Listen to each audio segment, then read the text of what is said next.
You must make pressure your privilege by Strangest Loop, and it is a list of things that are not doing the thing. So here is a list of things that are not doing the thing. Preparing to do the thing isn't doing the thing. Scheduling time to do the thing isn't doing the thing. Making a to-do list for the thing isn't doing the thing.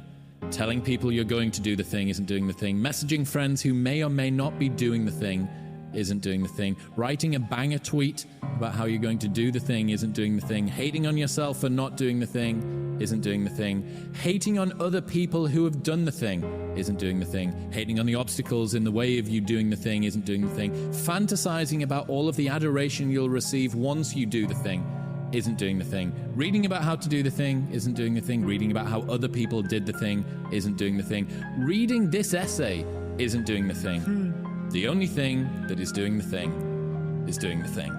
What would have had to have happened in a week for you to look back on that week with pride? Maybe stop breaking promises to yourself. When you say, I'm going to wake up tomorrow at 7 a.m. and when the option comes to hit the snooze button, don't do it. There's one win that you've got for the day. That's action. If you had a friend and every single time that you and your friend decided that you were going to go out for dinner, that friend either showed up 2 hours late or didn't show up at all, you would stop trusting that person. That is the relationship that you have with yourself. I want to maximize what I can. I want to be the best that I can be. I want to do things well, and I don't want to leave stuff on the table, but I don't want to be chasing the end goal so much that I never actually enjoyed the process of getting there, because ultimately that's really all that matters. If you're going to look back at any destination and realize that it was 99.9% journey and only, 1 day of celebrating achieving the thing. The few things that I know that you can do, one of the most practical ways to do it is to put post-it notes around the house. And when you see the post-it notes, write on it whatever you want. Just take 30 seconds to find a way to be thankful or grateful for something that's happening right now.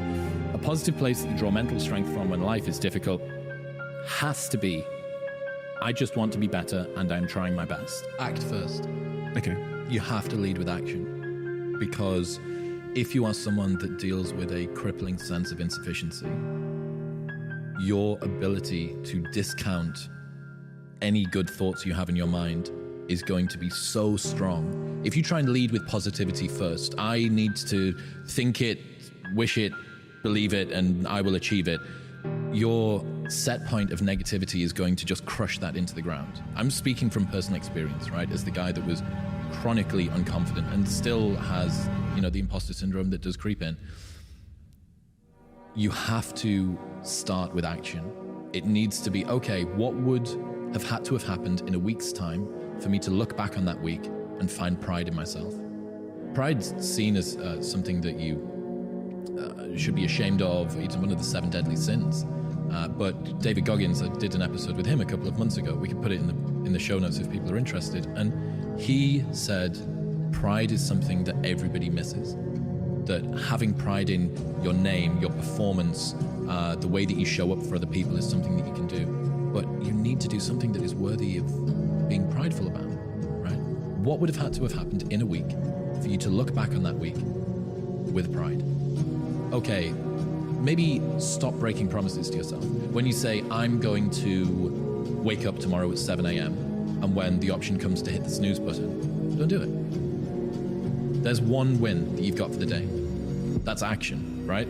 And it is just, it's tried to say the Peterson clean your room thing, but the reason that works is that you start with the smallest ever step and you expand out from that. You want to become a writer. You want to leave your job and become a writer. Okay, can you commit to writing 1 blog post on Substack per week for the next 3 weeks?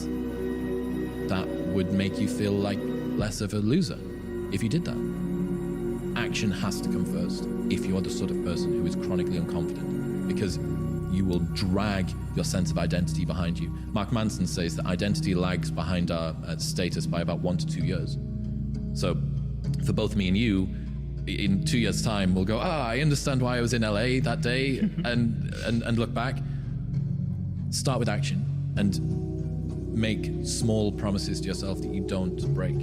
If you had a friend and every single time that you and your friend decided that you were going to go out for dinner, that friend either showed up 2 hours late or didn't show up at all, you would stop trusting that person. That is the relationship that you have with yourself. You need to be able to trust your own word. And a lot of us don't, because life is very convenient, and It is easy for people to not stick to the promises that they set themselves because our ability to be idealistic is always going to outstrip reality's ability to deliver that to us. As soon as you posit an ideal, you then begin to compare yourself to that ideal. And true hell is when the person that you are meets the person that you could have been. That's all that there is. You want to be better. That is something to be proud of. You want to leave it all on the field of play. You want to make yourself as good as you can. You want to make the world a better place. You want to have an impact. All of these things are just all positives. Paying attention has been the single greatest competitive advantage that I've had because I pay attention to things and I try to be precise and I care.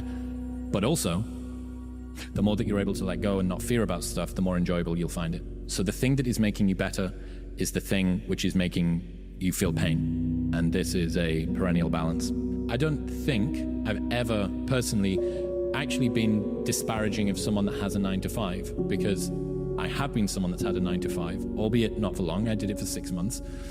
But every single person that I knew growing up had a 9-to-5 or bigger, and my dad certainly did. And then coming from a super working class background, I've always felt a little bit uncomfortable with the way that 9-to-5s are disparaged. I don't think that the only way that you can enjoy your life is if you pivot and do something yourself. I think it's a very reliable route to do it, and I encourage as many people to do it as possible, but I try not to look down on people that are doing that because it's the lion's share of most people. How to get past it if your purpose is aligned within a 9-to-5 career? It doesn't matter. I fell in love with an essay from Jason Pargin where he said, accept that all of your heroes are full of shit. Your heroes aren't gods. They're just regular people who got good at one thing by sacrificing literally everything else. And I love this insight that you can dress it up however you want. The work just needs doing. And you can fluff it and you can change it and you can talk about compounding. But ultimately it comes down to sitting at the desk and answering the email, opening the Word document, recording the podcast. And one of the things that I've found is a really great hack for me, I would have no success as a YouTuber that I've had being a podcaster because I work well when I have someone else in front of me. Like, I would clean my room at home if mum came and sat and like just watch or talk to me, right? Because I just didn't want to fucking do something that sucked on my own. Being a YouTuber and staring down the lens, hi guys, welcome back to the channel. Today we're gonna fucking do whatever we're gonna do. I really, really struggle with that.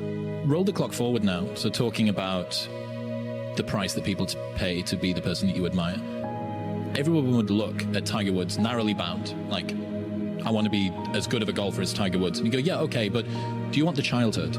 Do you want to spend nearly half a decade out of the sport with injury because of how hard you've pushed yourself? Do you want to struggle with self-worth to the point where you basically can't have a long-term marriage? Do you want to be chased down this driveway with your wife in a golf club? He fell asleep at the wheel. He broke both of his legs not long ago. He's been on antipsychotics. Like, that is the price that you pay to have that degree of greatness.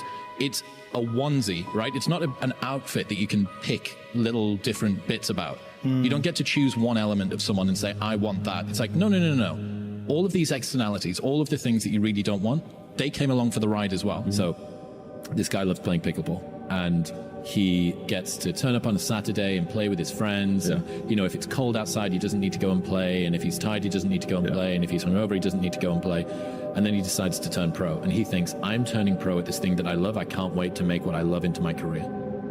But he doesn't realize that, hey, guess what? If you're hungover, you still need to go and train. Yeah. Well, actually, no, you don't get to be hungover anymore, because the guy that isn't hungover is the guy that's training better. So you now need to stop going out with your friends, and you need to train when it's cold, and you need to work on game tape and mindset and hydration and nutrition. You need to do S&C, and you need to have a physio, and you need to not see your family as much. All of these things came along for the ride as soon as you decided to turn pro. Is that a price that you're prepared to pay? And that's an interesting question to ask yourself. Yeah. Am I prepared to sacrifice my pure, unencumbered, unmolested love for this thing in order to try and become the best at this thing? Like, I've made huge developments while I was staying up until 4 in the morning, 5 in the morning running a nightlife business. You can make huge developments in your personal growth journey while you're doing a 9-to-5. And if your purpose is aligned within a 9-to-5 career, it doesn't matter. Like, that's your thing. Just lean into it, enjoy that. And all of the guys that don't know when they're supposed to start or when they're supposed to stop, or they've got to be the taskmaster, or they don't know what they're supposed to do today, and they don't get holidays, and they don't get all of that, you don't have to worry about any of that. There are tons of advantages of having a 9 to 5. And if you're enjoying it and your purpose is aligned with it, nail the self-development on an evening time, make sure that you lock into a hard routine, and you're going to have a great time. So I'm genuinely envious of people that have great 9 to 5s where their purpose is aligned to it, especially if they've got a lot of oversight and structure, because it takes all of the pain. I did a video ages ago. You might even be able to find it. I can't remember what it was called. Something like 10 Reasons to Not Start Your Own Business, or something like that. And it was about precisely this, that it's not all it's cracked up to be, to go and work for yourself. So, I don't know, the disparaging of 9 to 5s, I'm not on board with that. Is it possible to be world-class whilst having fun? That's the question for me this year. It may be that in order to be world-class, fun has to go out the window. And if that's the case, it'll make me sad, but it's whatever, like that's a price that you perhaps need to pay. But I'm really trying to do this. So what brings me joy? Hanging out with my friends, being outdoors, doing new things, visiting new places, going for good food, especially in different, like adventure and novelty for me are very invigorating. It's also a great way to make time slow down. When people say, I can't believe how quickly this year's gone, what they mean is I don't remember the days that have gone so far in this year. One of the best ways that you can slow this down is to add more memory units, and memory units are highly derived from how much novelty there's been. If you drive the same route to work every day for 3 years, that's basically 1,000 journeys that's condensed down into one memory, unless there's one day in particular where it was rainy and you skidded, or you were involved in a car crash, or someone gave you a phone call and told you that you got a raise or whatever. Like, you'll remember those. But because it's always the same thing, it just gets condensed down into essentially one memory. So trying to vary and add as much novelty in as possible is very good. As the world has become so comfortable, we're having to go out of our way to actively seek discomfort. We inject it into our lives. We artificially inseminate it. People, every time that you achieve something, what you're doing is positing a new minimum bar which you have to get over, right? Fantastic. I've just done this many plays, or made this piece of art that's sold for a particular amount of money, or whatever. How exciting. And almost immediately there is this sort of like post-coital realization that, oh my God, that's the new bar for my best performance. That's really high. That means I now need to be even better at my next thing. And someone recently won the largest lottery in history, a $1 billion lottery. Someone just won that. From a life trajectory perspective, that's potentially one of the most disastrous things that you could have happen to you. Because how are you ever going to have a better day than the day you woke up and found out that you'd won $1 billion? The argument is a slow success strategy would be to purposefully try and drag out the wins that you have. Habits are hard to break, man, and the habit of not doing things is unbelievably difficult to get past. It's one of the problems with anyone that listens to your show or my show. You will love being cerebral, right? You will love the idea that I can use cognitive horsepower to just get myself out of problems. And there is a case of learning as masturbation, right? And believing that learning about something is the same as enacting it, and it's not. That's why it has to be action first. A quote from one of my friends that he uses when he's thinking about a concept is, does this grow corn? Basically, is it useful? Tell me how I can use this in my life.